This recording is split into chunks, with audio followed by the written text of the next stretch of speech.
Train अपनी गति से तेज चली जा रही थी। उस अंधेरी रात में ट्रेन के पहियों की आवाज़ साफ सुनाई दे रही थी।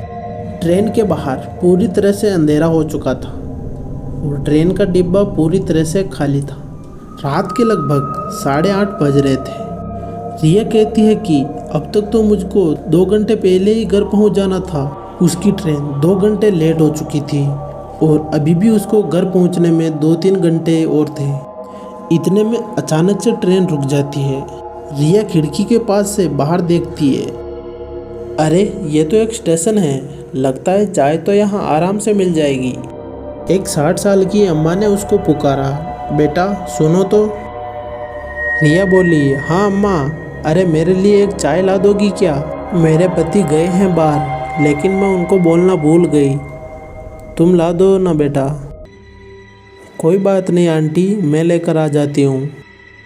रिया वहाँ से उठकर ट्रेन के दरवाजे के पास जाती है। तभी उसकी फ़ोन की रिंग बजती है। रिया बोली, हाँ करण बोल।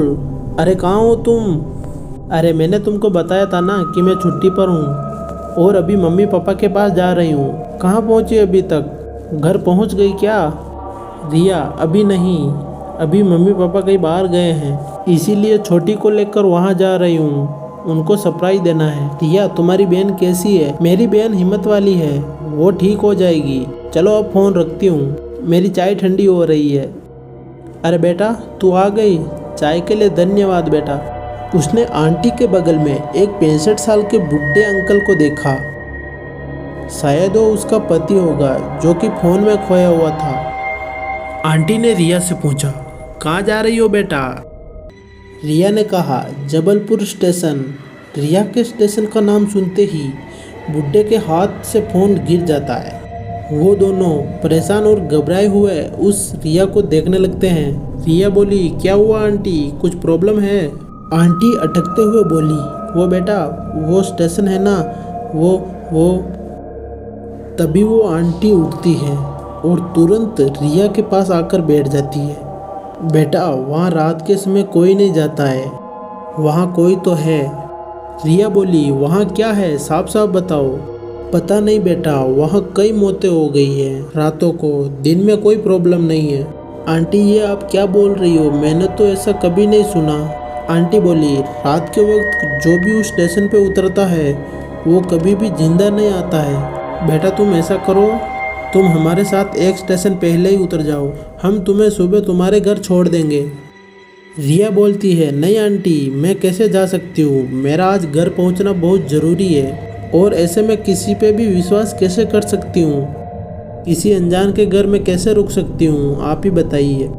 वो समझा ही रही थी, तभी अंकल बोले, अरे तुम अब बस भी करो, वो अभी बच्ची नहीं है, वो अपना ध्यान रख सकती है। आंटी बोली, क्या बोल रहे हो आप? सही कह रहा हूँ मैं, आजकल के बच्चे आजकल थोड़ा ज़्यादा क्या पढ़ लेते हैं, किसी की नहीं सुनते। तभी रिया वहाँ से उठकर चली जाती है और ट्रेन के दरवाजे के पास जाकर खड़ी हो जाती है।